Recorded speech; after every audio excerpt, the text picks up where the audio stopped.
Then to this fixture where Springboks get thrown a massive spanner in the works. Lood De Jager gets a permanent red card.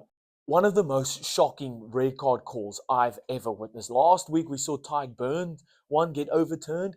This week we see this, and it wasn't even a yellow card that then went off for further review. A straight red card. A straight red card. You know what? I'm starting to believe the Springbok fans when they say World Rugby is against Springboks or against SA Rugby. Because that was one of the most shocking calls I've ever seen. Yes, he's leading with the shoulder. But mitigation? Surely mitigation comes into it.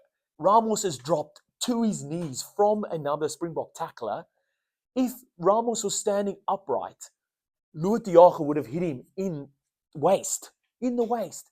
But he's dropped to his knees in the split second that Lood De Jager has gone to make a tackle. They teach everyone when you start rugby to tackle with your shoulder and then go for the wrap. Yes, in this instance, it doesn't look like he goes for a wrap, but there's nothing to wrap there because he was aiming for his waist, and in a split second, Ramos's height has dropped and he's now connected him against the head.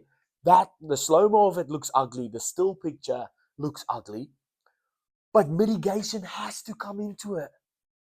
Are you kidding me? And then a straight red card? World Rugby does not help itself here. Like, 1 week you're seeing one thing, and then afterwards in the citing commission you get something, a red card overturned. Then we see this where clearly there is mitigation.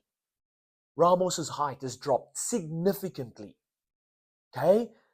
Lood has come in to make a tackle, which would have been a proper tackle around the waist, but because of the height drop, has hit him against the cheek or the head, and then that happens. What is happening here? Am I missing something? No yellow card for further review, so that they can actually take time to make a proper informed decision. Ramos apparently gets hit against the head, which yes he does, but then doesn't go off for HIA. What is going on? What is happening? Surely people can see that the grey areas in this is now it's all skewed.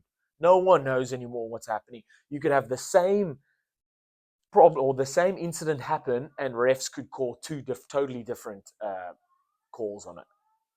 Because at least with the Tyke Byrne one for Ireland last week against the All Blacks, it was only 20 minutes and they could bring someone on.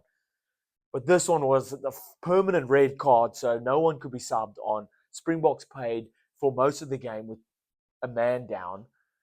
And for them to come out and still perform how they did, 32-17, man, that is why the Springbok team is the best in the world right now. They are so hard to beat. No matter what gets thrown against them, they will stand up. They will keep going.